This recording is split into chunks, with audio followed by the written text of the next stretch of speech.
guys, welcome back to my channel. So in today's video I'm going to be doing a perfume declutter video, so fragrances I've gotten rid of, and there's not too many to go through, but let's just get started. First is Guerlain's La Petite Robe Noire Eau Fraiche.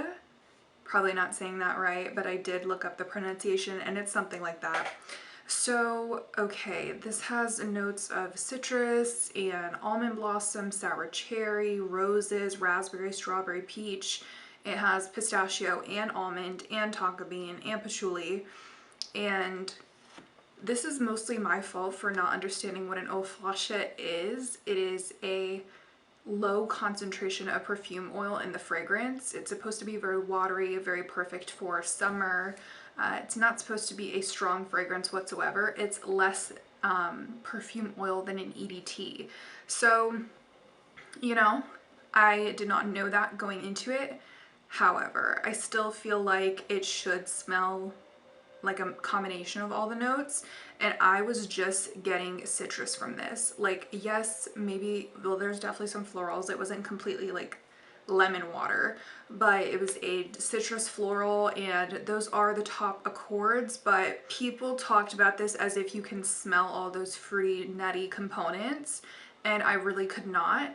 And like I said, I think that's because of the type of fragrance it is, but to me it was not worth the purchase. I just gave it away, or I sold it, and I don't miss it. Okay, next is actually the only this is one of the fragrances I actually really liked. This is Scandal by Jean-Paul Gaultier, a classic, at least in my eyes. I definitely prefer this to La Belle. It's an amazing fragrance, but I mentioned this before, but I already have Scandal by Night. I got by Night after, and I thought that they would be different enough to justify having both, but they're not. They're very similar, and I prefer the By Night. It has more of a juicy cherry note, like a sour cherry.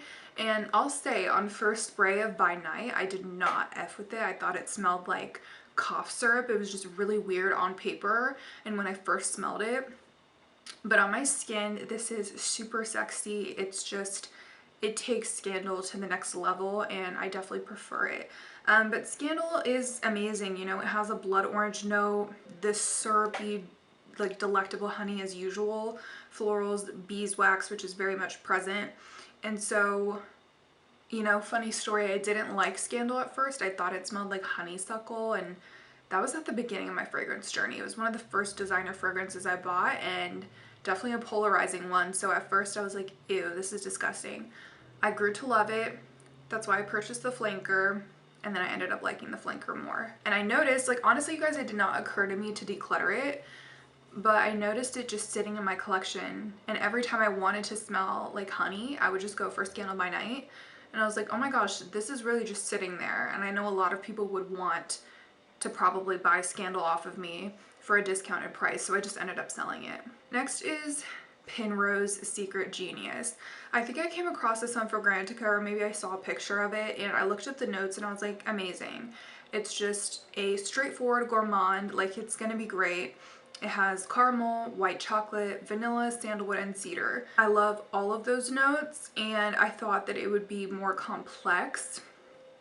And so for retail, it's actually a little bit more on the pricey side. I think it's like up there with Kayali pricing. Maybe I'm wrong, but it's not cheap necessarily, like the packaging would make you assume. So it doesn't get talked about a lot on YouTube, which should have been a red flag, but I thought maybe I was finding a hidden gem. No, this is such a basic scent. It doesn't project, it isn't interesting. It actually smells a little bit like baby powder on my skin, and I don't mind certain powdery fragrances, especially if it's sweet, but it has to be done well, and this was not done well. I don't know how to describe it other than it had like no substance, no personality. Like, if you're gonna have white chocolate in the fragrance, it needs to smell rich and white chocolatey, and the caramel needs to be dripping and oozing, and the sandalwood needs to be present, and the vanilla needs to be super sweet and cozy. But it just wasn't giving anything, you guys. Like, go girl, give us nothing. Literally that.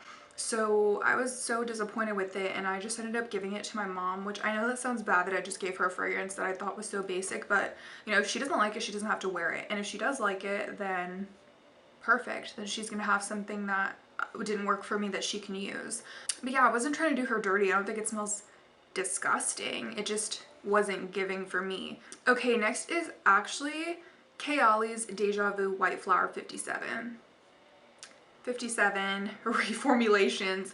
And honestly, you guys, I just think that this wasn't for me. I heard some people say that this is a dupe for La Belle by Jean-Paul Gaultier. It's not to me, but I do see the similarities. Like honestly, sometimes I was sniffing it on my skin and it just has that same juicy, realistic pear. But in my opinion, it's so much more balanced out in Deja Vu. So if you don't like La Belle, you think the pear was too overwhelming, like Deja Vu still has a very prominent pear note for the whole duration of the fragrance, really, except maybe like much later down the line it goes away. But it's like blended with that nectarine, and there's so many white florals in here, so it's definitely so different. It's like a pear white floral, emphasis on the white floral, and then La Belle is just the pear and some vanilla and vetiver. So yeah, I do see the similarities. I don't enjoy a pear that is this strong. There's tons of fragrances that I love that have pear in it, but they don't overdo it. Personally, I just don't want to smell like an actual pear for some reason, believe it or not. But I know a lot of people do. La Belle was one of the most successful launches of that year. And I know this is a popular one too, but it's definitely the least favorite Kayali I've tried. Okay, I don't know if I mentioned this in a past video, but Zara's A Sweet Pastry in Paris. So when I first got this, I loved it. Like I loved the atomizer, I loved the packaging with the wooden cap and the sleek glass bottle, and I thought that the fragrance was great. Like I loved the freshness of it, but I could smell the sweetness of the vanilla. But the more I wore it, you guys, I was just so much more aware of how citrusy it truly was, and I started to realize I probably smelled a little bit like Clorox, or like, I don't know, maybe it's just all in my head, you guys, but sour, astringent lemon with a dash of sweetness. A lot of people say it's like a lemon tart, and I think that's the perfect description because it's not just like a lemon cake. It's definitely not that creamy, it's not that sweet. It's definitely more like a lemon tart, very tart, sour, zesty lemon, like a lemon zest. And a lot of people like that. I mean, this is considered a dupe for Lyra, and I found that they were so similar, you guys. Like, it's crazy. So some people may disagree, but to me, they're 90% the same. So I don't like Lyra either. No shade. But yeah, if you're looking for a Lyra dupe, I would try this one out. It's a very popular Zara fragrance, but it is discontinued, so you might have to hunt for it online. Mine sold really quickly. Like, usually people are always trying to barter with me and put down an offer for a reduced price of my listing, but somebody just straight away grabbed my listing for the asking price, which I really appreciated because that usually never happens. But I think that this fragrance is just in such high demand because it is discontinued and people want that Lyra dupe. Like I said, I liked it at first, but something just changed within me. And lastly, we have Ellis Brooklyns Bee. You guys, no. So this has rum, Davana, honey, bran, cinnamon, vanilla, sandalwood, and cacao. This sounds like it would be amazing. Like with the rum, the honey, I was interested in the bran note. Like just everything about this was so intriguing. And so I blind bought it for the full price, I think, like $100 on their website or Ulta, I don't know. Okay, so let me read my Fragrantica review. I said, this hardly smells like anything, ... No honey, no cinnamon, no complexity. It's a faint beeswax scent with some sweetness at most. No wonder no one is... I'm sorry, I was a little shady in this. No wonder no one is talking about this release. Overpriced too. Okay, I don't regret what I said, but I do think I was a little bit off. I honestly just think I was in a bad mood because I hate returning things. I don't know, I just don't like the whole process of it, especially when I have to ship it back. Actually, no, I didn't even have to do that. I had to go to an Ulta store and return it in person, but I was just stressed out about how that was gonna work with an online order.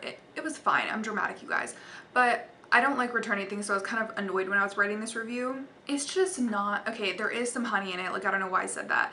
But it's like a honey, vanilla, very faint, kind of like Lush's Honey I Wash the Kids. I haven't smelled that in a while, but I kind of am envisioning a very faint honey vanilla scent, like something that you would smell in a Dove body wash type of thing. And it's like, that's not unique enough, that's not interesting enough for the price that they're asking for. Okay, so I do smell rum. I did smell rum. And I had my friend smell it and she didn't really like it either. She thought it smelled straight up like rum alcohol. I don't know, you guys. I feel like this fragrance could have been so good. Like, I don't know. I wish they had a honey influence, kind of like Scandal. It doesn't have to be the exact same, but like that syrupy honey and authentic rum. I should have been able to smell a little bit of the cacao powder. That was undetectable. Not really sure where the brand was from or the cinnamon. Like, in Angel Share, obviously we're comparing Killian and Ellis Brooklyn, but like in Angel Share, you can smell almost everything in the fragrance, like the cognac. We can compare the two because the cognac and the cinnamon, and what else was in there? Like praline? Am I making this up? You can smell almost everything that's in Angel Share. It projects like a beast and it's just there. Maybe Ellis Brooklyn was going for a different vibe, but I don't care. Like, here's where I'm going to get critical about it, because I'm not going to pay $100 for a skin scent that smells like a very faint honey vanilla. So let me just say, I know there are quite a few people who enjoyed this fragrance, and that's fine. Like, I'm just getting heated about it because I was so excited about the potential. I thought it was going to be like Angel Share in the sense where I could smell the cognac, I could smell the cinnamon, but with this one you don't smell the cinnamon, you do smell the rum, but it's like such a bitter, like, obviously Killian is going to outdo themselves when it comes to alcoholic notes, but I was expecting them to have the rum note be more pleasing to the nose, and it was not. A lot of things were overshadowed in this fragrance, and it was just not worth my blind buy. And I'm not a fan of this brand in general. I smelled all their scents, not all of them, a decent amount of them, all the ones that were at Sephora. And especially that Sweet fragrance, I think it's just called Sweet in the yellow bottle. I hated that one. Something about it was like nauseating, not like uninspired. I don't know. Now I'm just hating on the brand. No shade, I'm sure they work hard on their product and some people do like the brand. I like the packaging. I like that they're trying to do something different. But they totally missed the mark with this one. So if you are going to buy this, make sure that you smell it in store, period, or get a decant, because it's not worth it. So that is all for this video. I hope you guys enjoyed, and I'll talk to you guys in my next one. Bye.